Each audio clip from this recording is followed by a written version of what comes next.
మీ business ఏదైనా మీ ఊర్లో promotion చేయాలంటే అది సుమన్ టీవీతోనే సాధ్యం. ఇప్పుడే సంప్రదించండి. ఇప్పుడు నేను ముఖ్యమంత్రి గారి ఆశీస్సులతో ఎన్డీఏ కూటమి ఆశీస్సులతో నియోజకవర్గంలో 150 కోట్ల రూపాయలు తీసుకొచ్చిన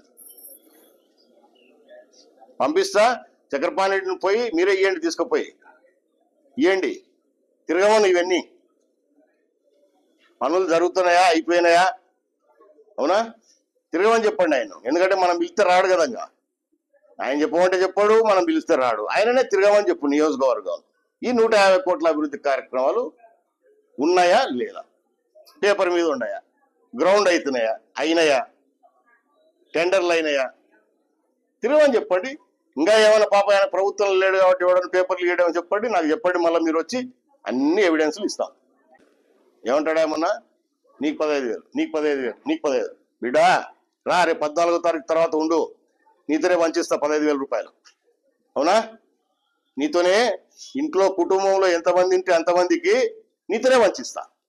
ధైర్యం ఉంటే నిలబడు. మళ్ళా తప్పుడు కుతల్లో కూర్చొని జనాలు నమ్ముతారనుకుంటున్నారా? ఇంకా సిగ్గు రాలేదు వీళ్ళకు. 151 సీట్లు 164 పడిపోయింది నీకు. గతంలో ఎప్పుడైనా ఇట్లాంటి చరిత్రలు చూసినావా? ఇటువంటి దరిద్రమైన చరిత్రలు ఎప్పుడైనా చూసినావా? ఈ దరిద్రమైన చరిత్ర మీకే వచ్చింది. ఎందుకు వచ్చింది? ప్రజలు మిమ్మల్ని ఎంతో నమ్మి అవకాశం ఇస్తే ఏ ఒక్క మంచి పని చేయకుండా ప్రజలను నానాక ఇబ్బందులు పెట్టి సర్వనాశనం లేపినారు రాష్ట్రాన్ని.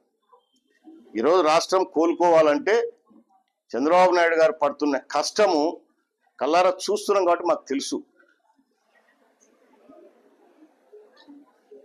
నాశనం అంటే నాశనం, సర్వనాశనం.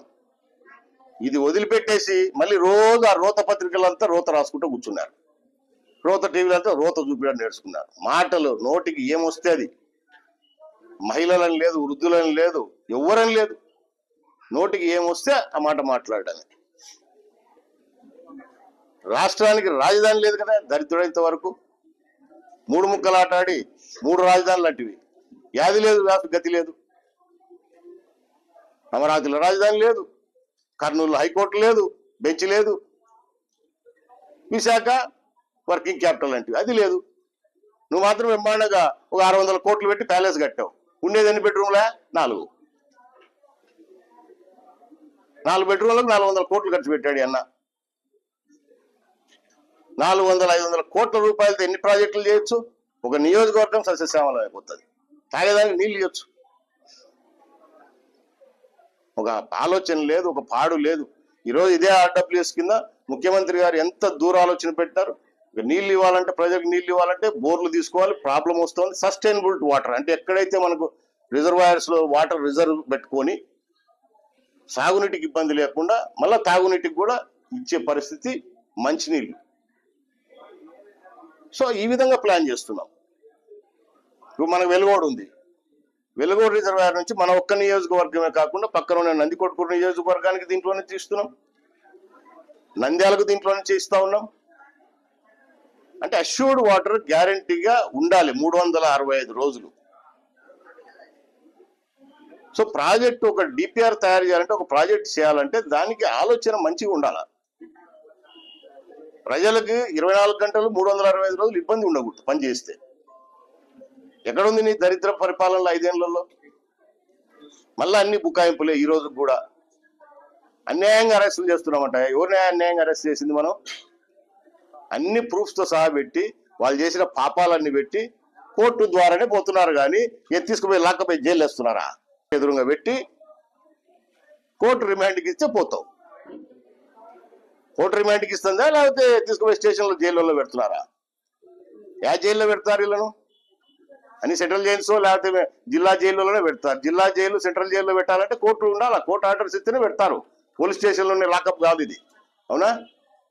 పోలీస్ స్టేషన్లోనే లాకప్ వేరు, జైలు వేరు. జైల్లో పెట్టాలంటే కోర్టు అనుమతి ఉండాలా. కోర్టు ఎప్పుడు అనుమతిస్తుంది? చట్టానికి వ్యతిరేకంగా అక్రమాలు చేసింటే కోర్టు అవన్నీ పరిశీలించి శిక్షలు చెప్తుంది. అంతేగాని ఎవడో నీ మాదిరి బెదిరించి భయపించి లాకప్లో పెట్టి, ఏది స్టేషన్ లాకప్లలో పెట్టి భయపీలేడా? మాట్లాడితే రెడ్ బుక్ అంటారు. రెడ్ బుక్ అంటే ఏందయ్యా? బెదిరించే బుక్ కాదు అది. మీ పాపాల చిట్టా. చిత్రగుప్తుడు రాసి పెట్టుకున్నట్టు మీ పాపాల చిట్టా గత 5 సంవత్సరాలంతా రాసి పెట్టారు. యమధర్మరాజు తీర్పు ఇచ్చినట్టు కోర్టులు తీర్పులు ఇస్తాయి ఇప్పుడు అవన్నీ చూసి, మీ పాపాలు చూసి. చంద్రబాబు నాయుడు కాదు తీర్పు ఇచ్చేది, లోకేష్ బాబు కాదు ఇచ్చేది. కోర్టులు ఉన్నాయి, చట్టం పరిధిలో చట్ట ప్రకారమే పనులు జరుగుతాయి. కానీ మీలాగా దౌర్జన్యాలు గిర్జన్యాలు జరగవు.